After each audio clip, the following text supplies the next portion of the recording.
Hi, friends. Thanks for joining us. Smash that subscribe or follow button. Thank you so much for the growth this week. It's been amazing. You really helped the channel grow. Benny, where can they find us on social media? Yeah, you can find us, Ray Benny Sports. We're on Twitter, Facebook, Instagram, TikTok. Check us out also on Discord and Reddit, and leave us a rating on your favorite podcast provider. We got some Winnipeg fan takes on Bombers, CFL, Winnipeg Jets, NHL, and of course, we got our weekly quick shots. But let's start off with the Winnipeg Blue Bombers, who are in full training camp mode. What's the story for you personally for the first few days of Bomber training camp? The fact that they signed Milt Stiegel, and Milt Stiegel is going to play this year, right? Sweet. What? No. Starting rumors again, eh? Starting rumors again. Just off the bat, it's pretty amazing that the guy went out there at the age of 50, whatever, 4 or whatever, right? And did a day camp and looked just as good as he did back when he was younger, just in shape and everything like that. That's amazing to see someone at that age be able to do that. For me, I was looking at Wolotarski's comments actually in the I think in the Winnipeg Sun, or maybe it was Ed Tate's article, where he spoke of last season and coming into this season and kind of putting it behind them because that loss hurt them, in the Grey Cup. So, you're starting the beginning of training camp and you're wanting to kind of put some closure on it. I think they said they had a meeting, they kind of got together as a group, hashed it out, made some comments, and they were like, "Okay, that's it. It's done. Let's go and let's get into training camp and start playing the way the Bombers can end up playing and get back there and try to win that Grey Cup again." Yeah, that was very encouraging that there wasn't a stand pat. We'll just go as business as usual and we'll get there. No, it's got to be different. Things have got to change. It's got to be a different vibe so they can go all the way this year. So that was great to hear. No complacency. No, yeah, you got to put that stuff to bed, right? You don't want that sitting in your head thinking about it, and then you're thinking about it, and you're wondering, okay, why is this guy not talking about it, kind of thing either, right? So, yeah, good to see. Put a closure to that, put a bow on it, it's done, kind of thing, and move on. For me personally, it's the what's going on in the secondary. It's not in regards to really any position battles, which we will talk about in a second. It's just some moves that they've made. Like I've been a huge fan of Brian Cole since I got to see him get some action last year. He's such a playmaker, and to see him being looked at defensive back behind Retta Cramdy, the Canadian, which would just give him more opportunities to make plays. Like he's a great athlete. I've said that a million times that he can play probably the secondary, which they're giving me a chance to. He can play in coverage. And I love to see him get some blitzing opportunities from that dime back position. So it just gives the Bombers some different looks on defense as well. And it just gives them more opportunities to optimize the talent they have. Because this guy is just a baller on defense. He's like a missile when he's on the field. And also seeing Tyrell Ford play corner. You see the CFL with guys in Hamilton like Stavros Katsantonis, Justin Howell in Ottawa, Tunde Adeleke. I knew I wouldn't say that right. Tunde Adeleke, who's in Toronto, used to be in Hamilton. They're all safeties, but you're seeing this trend of Canadian defensive backs getting in there. So to see Tyrell Ford playing and possibly Demario Houston's spot as a starter would be amazing. So I've been just keying on the defensive backs for me personally. Yeah, it's an interesting position, right? Because they got a little bit of change there going on. But yeah, like you say, it's good that you can have guys that are interchangeable almost back there. That they can, if they need to play linebacker because of injury, they can. If they need to fall back at defensive back, they can. So yeah, that's pretty cool to see, and hopefully it ends up working out. I'm excited to see this defense under Jordan Younger. Yeah, that'd be pretty cool. And I mean, well, talking about that defense too, you got Anthony Bennett, last year's first round pick, getting cut, after the rookie camp, and according to O'Shea, it's just injury related. So now they want to see if he can rehab and get back into. They still like the guy. So at first, when I first saw that, I was like, "Ooh, that's quite shocking," and that's not looking good on the scouting team for a guy like that. But yeah, with Jordan Younger, it's exciting, and to see who they end up keeping on that D line. Even the linebacking core. I haven't heard a lot about Big Hill. Is he back in there practicing yet? I didn't see anything concrete if he's been practicing yet or not. So it'll be interesting to see how he comes back from that injury last season as well, and if he can get back to the same form he was earlier in the season last year. Yeah, no need to rush. No need to rush. He knows the defense. Yeah, exactly right. He has his input. He'll be fine come opening day. Yeah, you got 3 weeks still, pretty much till the season starts, right? Yeah. So yeah, get the guy healthy, and yeah, he knows the defense. I even with Younger in there, I don't think it's changing all that much. Um, from the last couple of years, so he'll be ready. But hopefully, he can come back.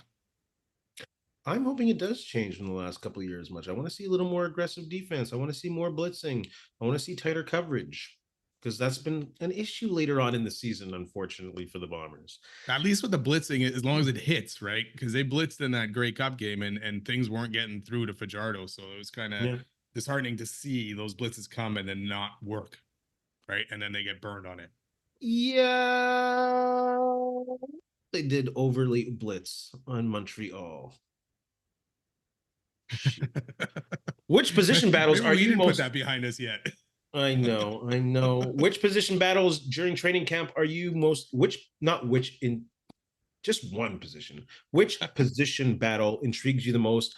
You talked about defensive line. I'm going to go specifically defensive end. It's the story for me in regards to position battles. Well, the biggest reason, of course, because Jackson Jeffcoat's not going to be there, one of the best defensive ends for the past 5 years. It's damn near impossible to fill his shoes with one players, and there's no way that they're going to.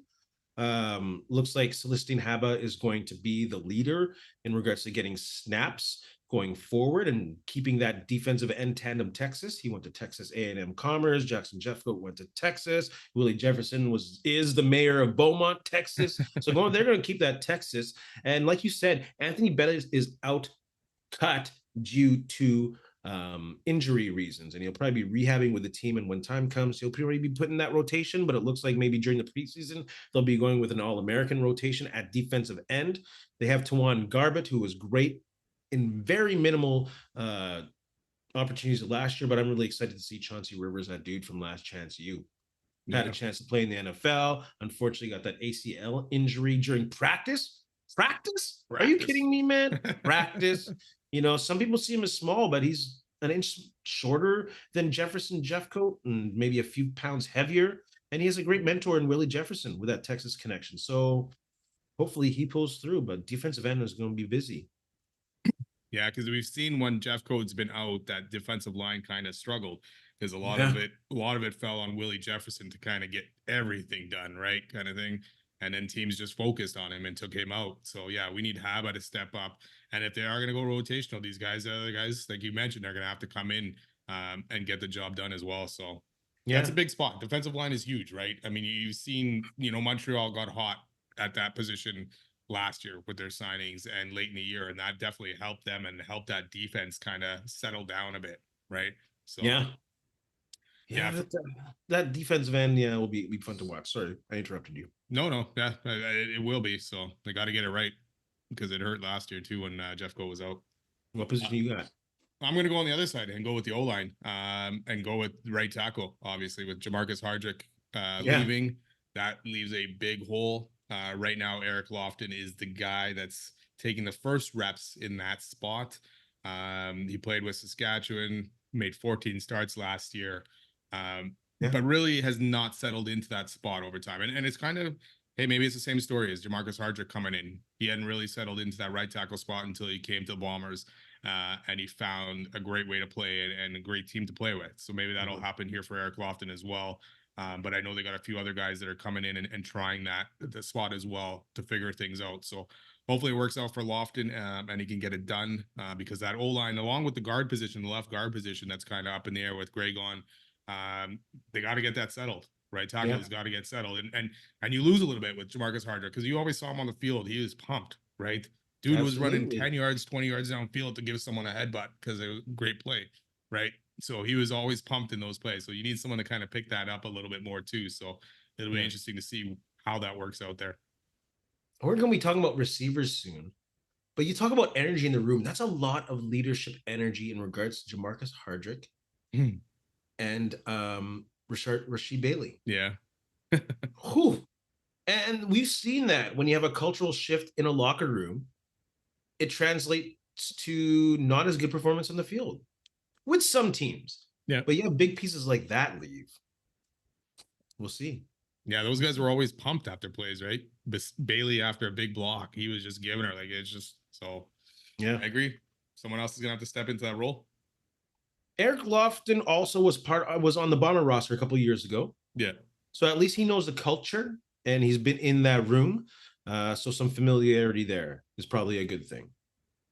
Yeah, because I mean they got a few other guys, not a lot of experience in the CFL there, really, right? So yeah. And then on the left guard position, you'll see if Gabe Wallace can do anything, but they got a couple guys. Liam Dobson needs to step up, Yes. draft pick from couple years ago. So first rounder. Yeah, some big shoes to fill for those. Maybe not for Dobson and Gray kind of thing. I'm surprised Gray never ended up in here. He didn't get signed anywhere, right? As far as I know. Interesting. Being in the NFL, coming back to the CFL, and now seems like he's out of football kind of thing. U of Emmer.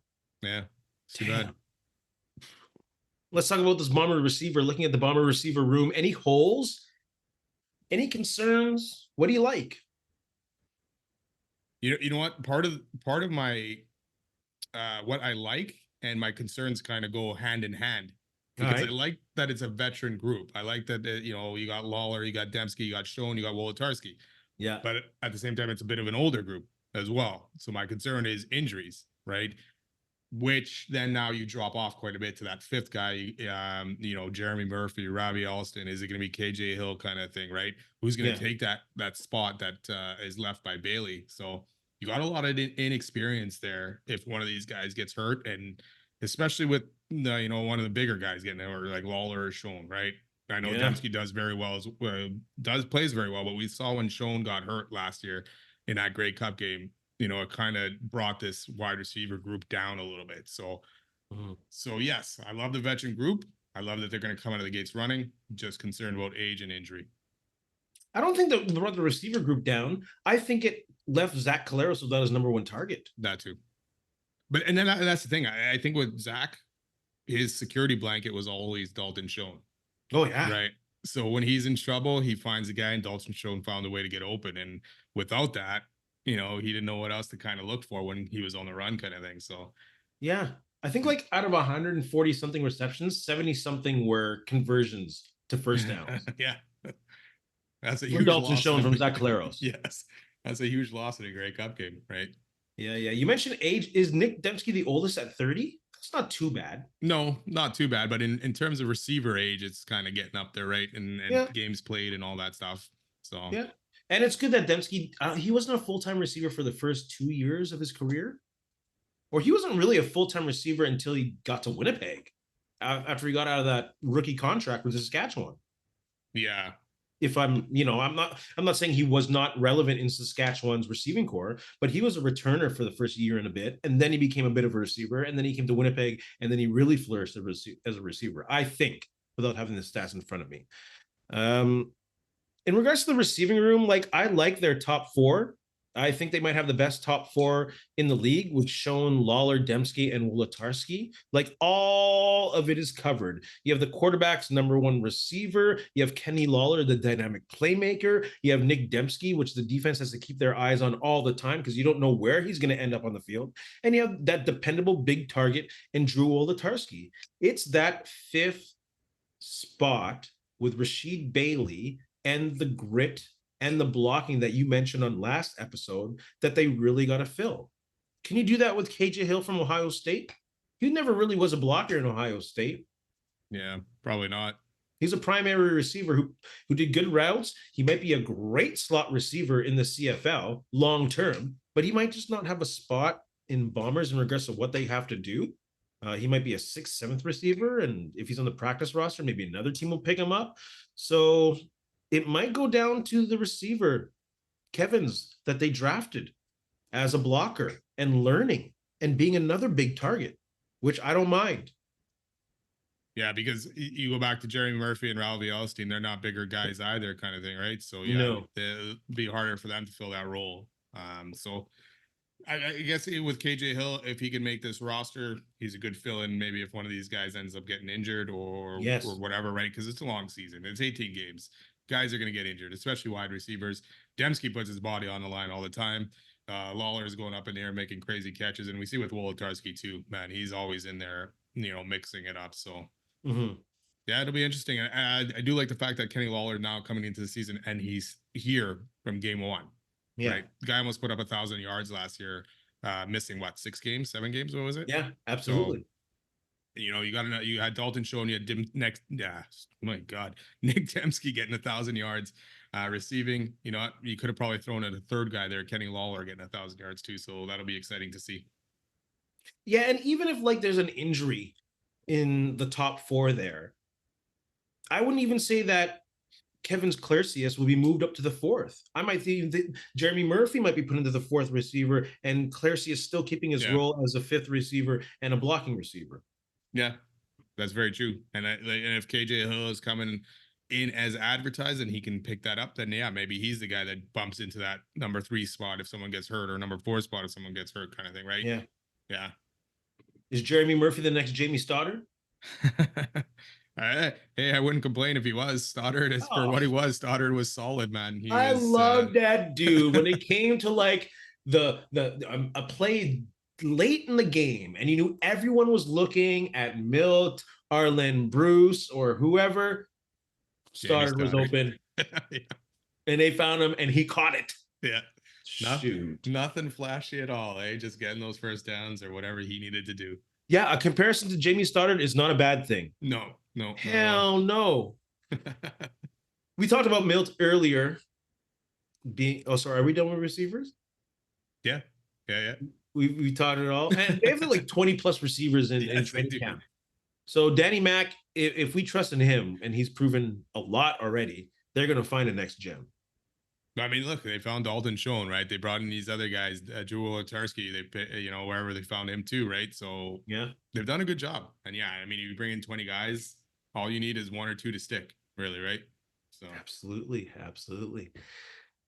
So we talked about Milt showing up in camp.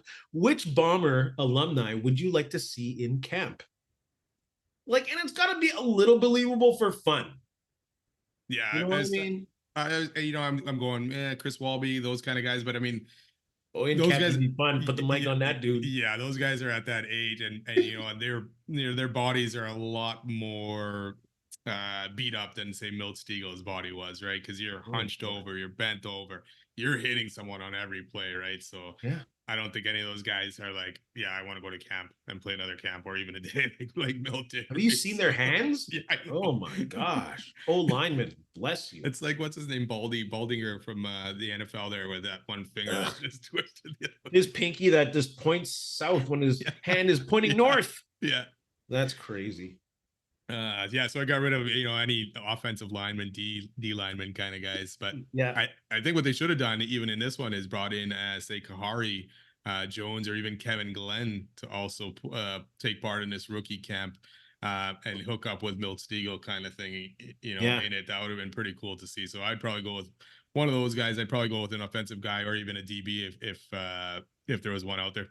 See, that's what I was going with. You saw the offensive matchup. I saw the defensive matchup. Yeah. I'll go back to the Ray and Benny interview archives, and I say Jerron Bolden. Oh, yeah. Dude looked like he could still ball for lots of plays when we talked to him. That's true, actually, the Ray and Benny interview archive with Jerron Bolden. Hella entertaining.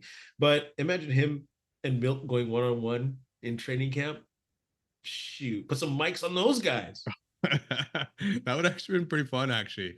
Wouldn't it? Now that you say that, that would have been cool just to see the battle. Oh my gosh, Bombers, you can take that idea. That's great. Let's move on to a little bit more serious business, not crazy serious. Thoughts on Jim Barker's quote about finding CFL staffers who publicly criticize the league? I don't know if anyone else is of agreement, but I'm kind of sick of Jim Barker being on TV no matter what he says, despite this garbage meandering that why isn't Paul LaPolice taking his place on the panel right now? Other than him being busy with his own life, why isn't Paul LaPolice the coach to go to? He is starting to outdate himself. And this quote now, he should have just shut his mouth and not said anything, especially from a guy who referenced to women as the B word and not wanting one to work as a head athletic trainer. That's crazy. TSN, I'm not saying fire a dude, but I can think of a few guys or women that I'd rather hear on the panel than that dude at this point. Yeah, totally agree with you on this one. And he's comparing his situation of getting fined about complaining about the schedule. and complaining about these women coming out and speaking against how the league handled this Chad Kelly situation. It's Yeah. not the same situation, buddy. You want these Oh, women to speak out and let you know what's going on and what they feel in their minds too. This is stupid that you're coming out and saying this stuff. And for one thing, Barker was part of the Argos organization in 2022 when the yeah, allegations first started. absolutely. So this guy probably knows more than he is letting on as well. You know, for me, the league dropped the ball big time on this. You did this investigation. You finally seemed like you were doing something right by giving him a 9-game suspension, even though he was that you found evidence that he did 3 out of the 6 things that were in this report. So He to me, admitted. that zero tolerance. The guy probably shouldn't even been allowed to continue playing in this league, or at least been suspended for more than 9 games at this point. Yeah. But you let him come back in, and then you let the Argos handle it and let him come out to practice. Then you got the pinball freaking comments. You know, like stuff happens between 2 people or whatever he said. Like, come on, Yeah. dude. You know, I don't get it, man. And then you had today the Deshaun Lemon stuff. He Oh, appeals this suspension, and you come out and put some memo out about that. But you were silent on this Argos and letting Chad Kelly show up on the field. I don't understand. it's To me, ridiculous. sexual harassment is way worse than gambling on a league. Oh, yeah. Oh, Yeah, they're on the same scale.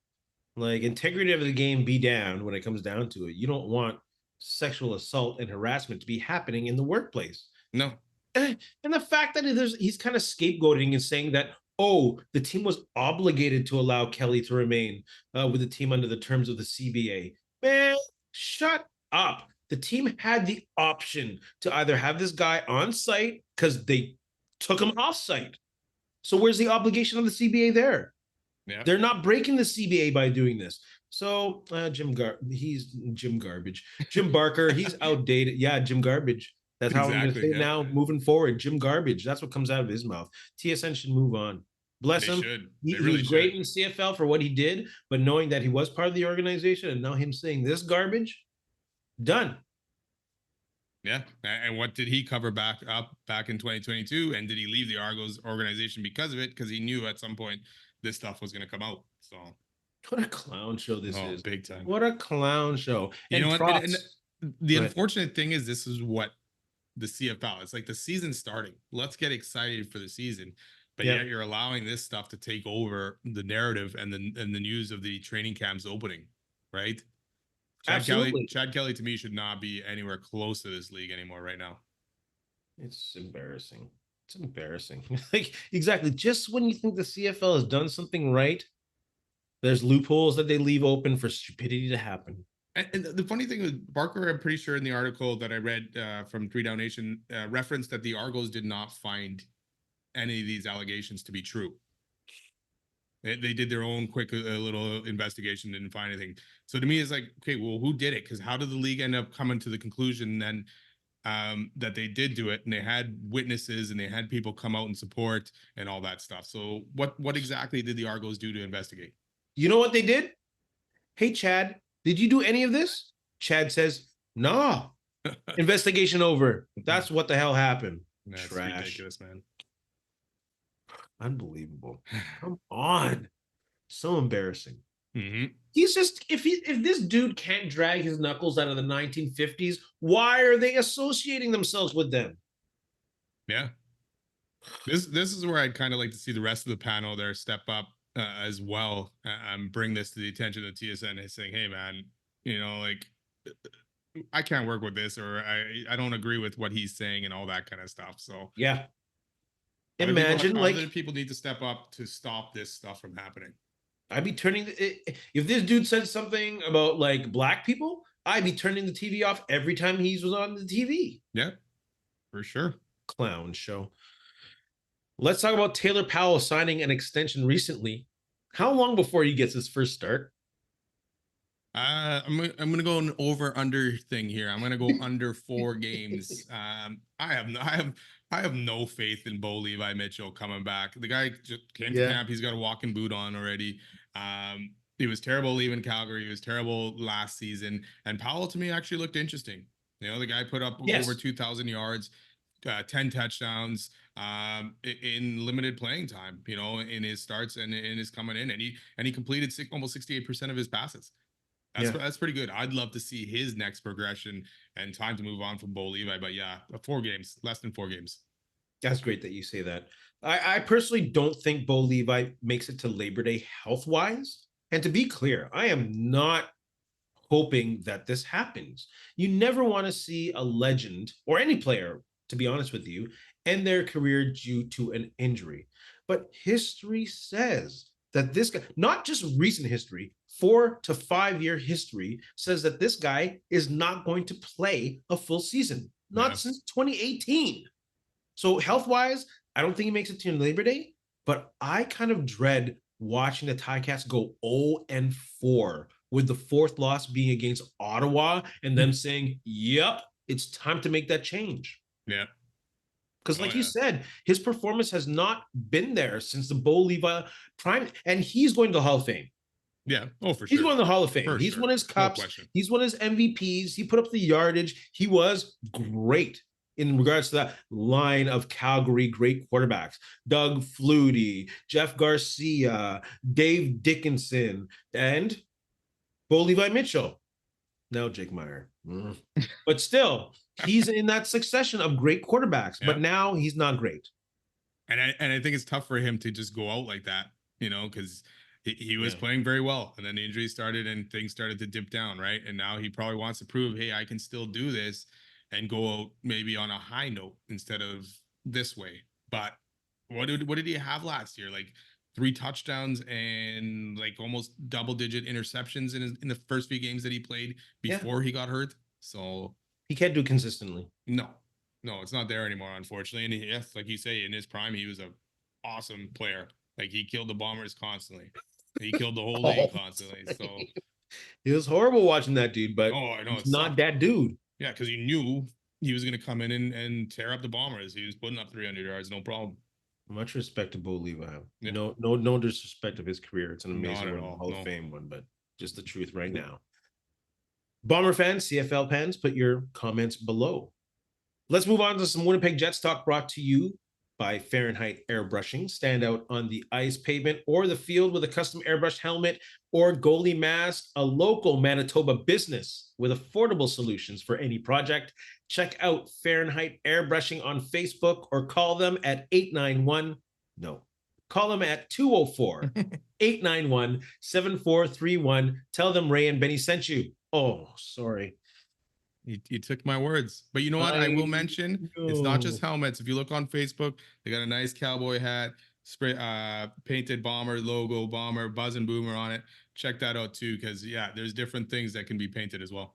Oh, that's good for like Labor Day or Banjo Bowl. Yeah. Put those orders in now, because dude's gonna get busy. Yeah. So put those orders out for your Bomber customized gear. Like, this airbrushing is sweet. It is, yeah. Thanks for supporting us, Fahrenheit Airbrushing. Winnipeg Jets talk. Jets attendance was an issue last season, without a doubt. Like, we had Chipman crying for fans to come in, and at the same time looking for sponsorship, sponsors, corporate, yes, commitment. If the Jets go with Scott Arniel as a coach, will that hurt them getting butts and seats?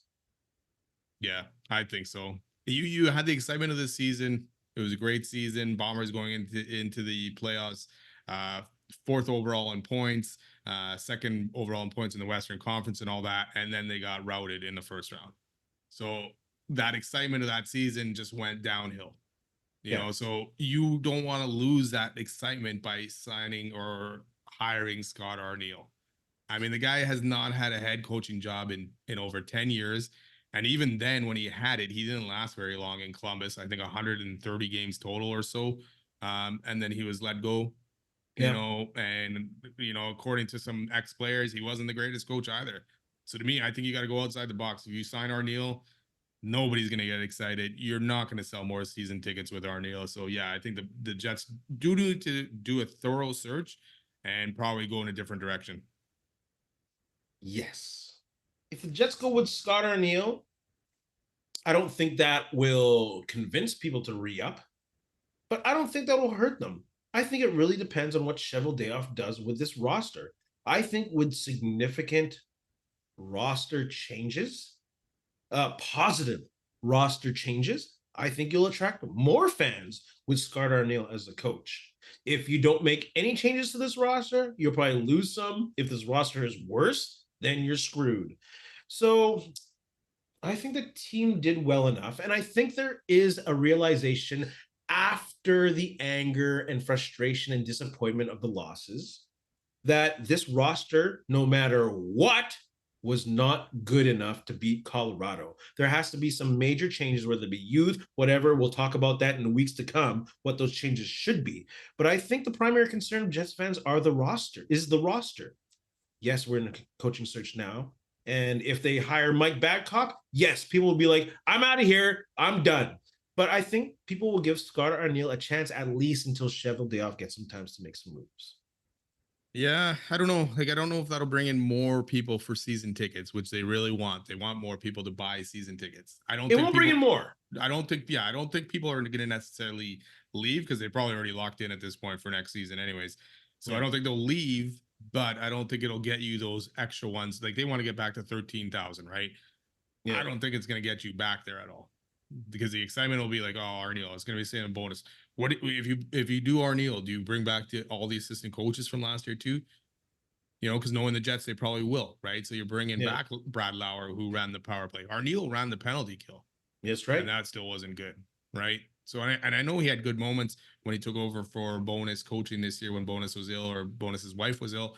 But to me, the excitement of Arniel just isn't there. And I hope they go in a different direction, but I would not be surprised if they went with Arniel. I'm not off the Arniel train yet. I'm not conducting it, but I'm not off it. They need to find someone that's going to help build this team for the future. Like we said, we got a lot of young guys coming up. That defensive core is going to get changed a lot because I don't think you're getting DeMello and Dylan probably back. They got to decide on Pionk. So yeah, some big decisions to make here. Look at Dallas. They got Wyatt Johnson. The guy's 20 years old. The guy's basically leading them right now in the playoffs. Yep. You know, why can't the Jets have that 20-year-old come in? You know, Brad Lambert's 20. Why can't he be that guy? Like someone maybe Arniel will give him that opportunity. Come out of he came out of the AHL. Yeah, he did well with the Moose. So he might appreciate them more. Good. I don't know. Wasn't he there when Cole Perfetti made his return to the lineup? Hey, I know he wasn't the head coach, but when he was taking his chance, didn't Cole Perfetti make his return to the lineup the first time there? It might have been. It's hard for me to remember. My memory's not that good. Yeah, great. If I'm the one to bank on from memory, we are screwed. Speaking of Winnipeg Jets coaches, word is that the Jets are interviewing Zoom interviewed him. Craig Berube. What's one reason they should hire Berube? And what's one reason they should stay away from Berube? The Jets have not have a Stanley Cup winning coach. And maybe that's what the room needs. It was great that Bones called him out at the end of last season, but it's clear they couldn't get the best out of the players that he had during the Colorado series. He couldn't get their intensity to play for the full 60 minutes in games 2, 3, and 4. So maybe having a guy with a ring in the room changes that message. So I'm saying that's a reason they should hire Berube. Yeah, I would agree with you on that. I mean, yeah, Stanley Cup ring right there. He took a team that was dead last in the NHL and helped bring them back to life, knocked the Jets out of the playoffs that year too, and brought them in. And each year after that, they've been competitive for the most part in every season, except for the last one where they missed the playoffs, where he ended up getting fired halfway through or whatever it was. But yeah, Stanley Cup winner. He's a hard coach. And maybe that's, again, Bonus was a hard coach. Maybe Berube takes that next step, and maybe that's what some of this core needs still of. But we'll see. I don't know if that's going to work or not, but yeah, Stanley Cup winner for sure. He's a hard coach, but he's also known, like, not that I've interviewed the guy or talked to ex-players of his personally, but he is known through the research that I've done as being a coach who knows how to talk to individual players. He knows how to coddle guys like Tarasenko, and at the same time, he knows how to call out guys like Shen.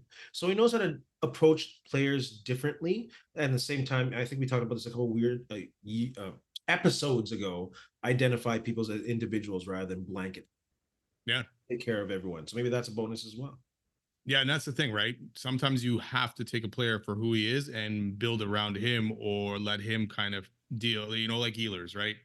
Ehlers is different than Scheifele. Ehlers is different than Connor. He'll play differently. Sometimes you have to let that go a little bit and let him blossom that way, and instead of trying to make him into a Connor, or like they did with Line A, trying to force Line A into being more of a defensive guy, more to be a 200-foot guy, right? So yeah, we'll see. I mean, I don't know how Berube is necessarily with the younger guys coming in as well. I want to see some youth get pushed in the next couple of years, right? Yeah. I don't know how he is in terms of that either. If he helped build that with St. Louis. My concern with Berube would be like, how did a Stanley Cup winning coach not last longer than 5 seasons as a head coach after he brought you a Stanley Cup?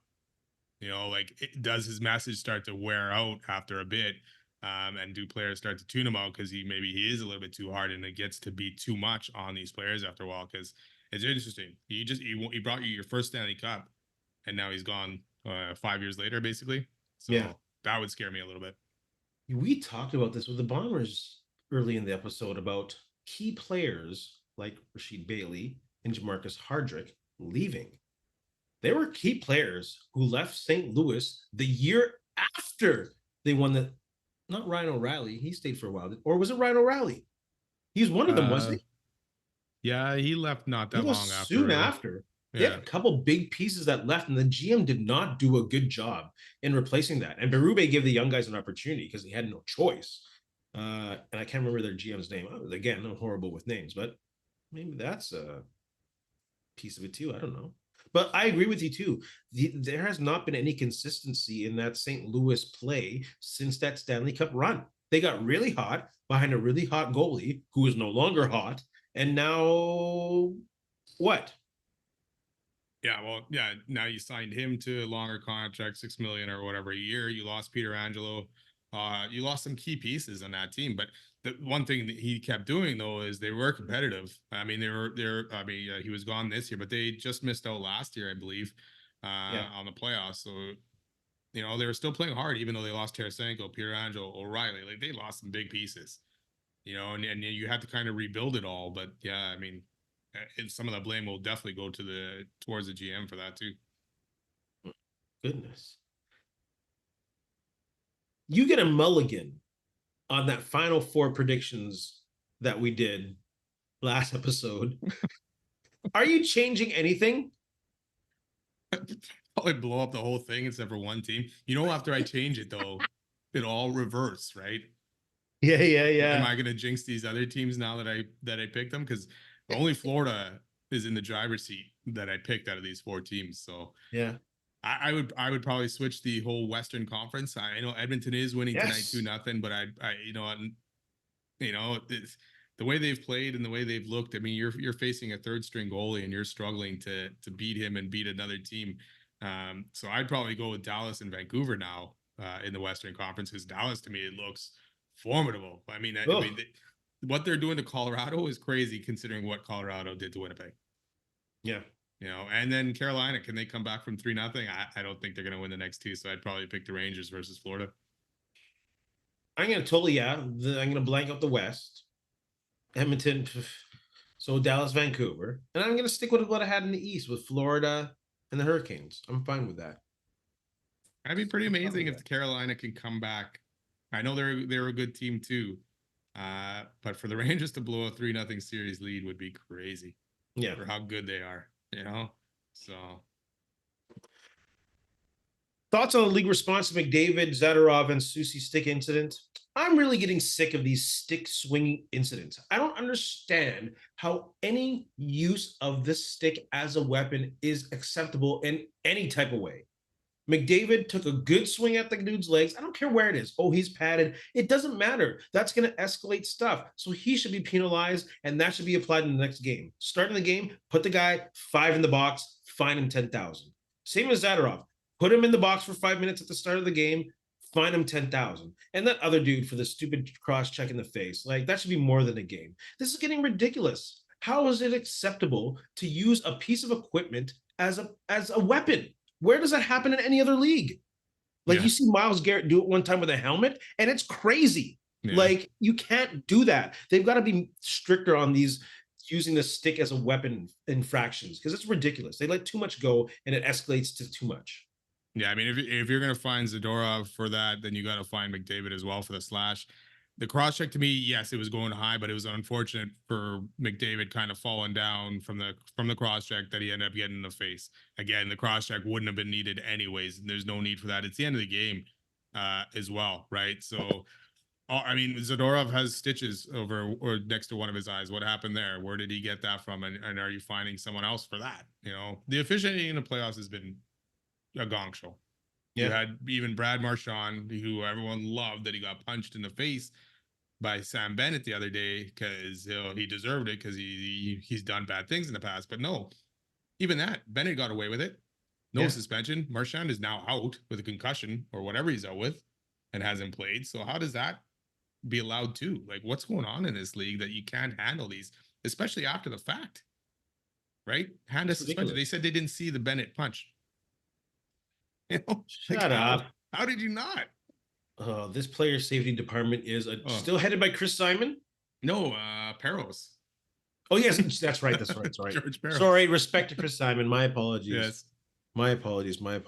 George Peros. That's who I meant. Absolutely. Yeah, it's ridiculous. Any stick infraction, they got to be harder on those. Yeah, it's not hard to find guys. You don't necessarily need to suspend guys, but like you say, either a fine or give them a penalty next game. You know, let it carry over. How is that acceptable to use a piece of equipment as a weapon? And you got kids watching, right? You want kids to be watching, and this is what they're watching. So they're thinking now, and my son plays hockey, and there was a lot of stuff this past weekend too, where guys are taking swings at people's heads. It's like, well, hey, if the NHL can do it, why can't I do it? Absolutely. It's a joke. Like, come on. NHL Jets fans, put your comments in the comment section below. Quick shots. Let's get through quick shots. Did the Oilers drop the ball on goaltending position again? Yeah. I said that 5 games into the season when they pulled Campbell. Of course they did. Like, come on. Yeah, I mean, Stuart Skinner got hot in the season, and the Oilers made a comeback. But and tonight, Calvin Pickard's in making his first playoff start, only facing 15 shots, and so far he hasn't allowed a goal. So good start for him. But yeah, Stuart Skinner has been terrible in the playoffs so far, and you have no veteran guy behind him. Even if Pickard wins tonight, will he be able to carry this team to a round 2 victory? Probably not. Yeah. Skinner's young.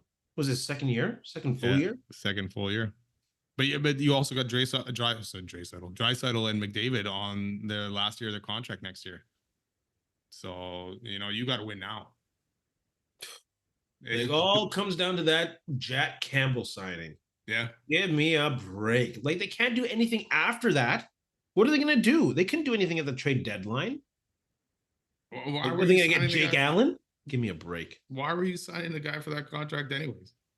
Crazy. Crazy. Which QB taken in the first round of this year's NFL draft will have the best career? I'm going to go with the number 2 pick, Jaden Daniels of the Washington Commanders. The other guys picked later on, I don't trust him much. I'm still not sold on Caleb Williams to see what he can do. So if I got to pick one, I'm going with Jaden Daniels. I'm going to go JJ McCarthy in Minnesota. He's a national champion. 27-1 as a starter, coached by Harbaugh, Justin Jefferson, Addison, and Hawkinson. I'm going to go with him. And he gets a chill behind who? Sam Darnold. Sam Darnold. Yeah, he's starting again. He won't be starting too soon. They over under 4 games again. I'll give him half a season. I'll give Sam Darnold half a season. All right. Will LeBron James ever play in a regular season NBA game with his son? Yes, the NBA is a farce. It's going to happen. Yeah. And you know what? If I was any team, I would probably try to draft Bronny probably even before you probably should, just so you can lure LeBron there. It's a moneymaker. Having LeBron there, you're selling jerseys like crazy, man. Sell those crowds and everything. So yeah, for sure, it's happening. Yeah, or trade Bronny James to the Lakers for their next first-round picks for the next 10 years because LeBron James wants to make it happen. Oh my God. Is he even that good? I don't know. Bronny James? The Bronny James, yes. Is he good? He's horrible. He's horrible, bro. So you're gonna trade first rounders for him just for LeBron and screw up the rest of your future? Horrible in the sense that he's going to USC and he's declaring for the draft when he shouldn't be. Is he in the draft this year? Yes, he declared. Oh my goodness. Doesn't make sense. Is it time for the Avalanche to cut ties with Nichushkin? Yes. Cocaine's a hell of a drug. Yeah. I don't know if that's for sure, but he's had issues before. And what happened in Seattle with some woman? Yeah, It's time. Yeah, but you know what the thing is? He's in the second season of an 8-year, $49 million contract. So yeah, you're gonna have to buy him out and take a heavy hit. Unfortunately, you know, whatever the addiction is, it's no joke. So it's a delicate situation. But yeah, on the business side of things, you probably got to look at it and cut ties. And which sucks because the guy was a beast in that first round series against the Jets. Are you telling me there's no? Well, I guess once they're in the program rehab, that you can't really cut the dude. No, yeah. For the next 6 months, he's stuck. I mean, the contract doesn't count against the cap, but once he's ready to go, he's ready to go. So, and this will be like come beginning of next season. Yeah. I don't know, man. It's just the legalities of it, yes, but the chance that the Avs take with this guy and his record, I know you got to be humane any which way. I'm sorry. Initial thoughts on the hiring of Jesse March as the new head coach of Canada Men's Soccer. Yeah, I mean, just looking at his record, no international experience. Reading some comments, people were excited about seeing the guy get hired. He was in the running for the U.S. job. So my only concern is the lack of international experience.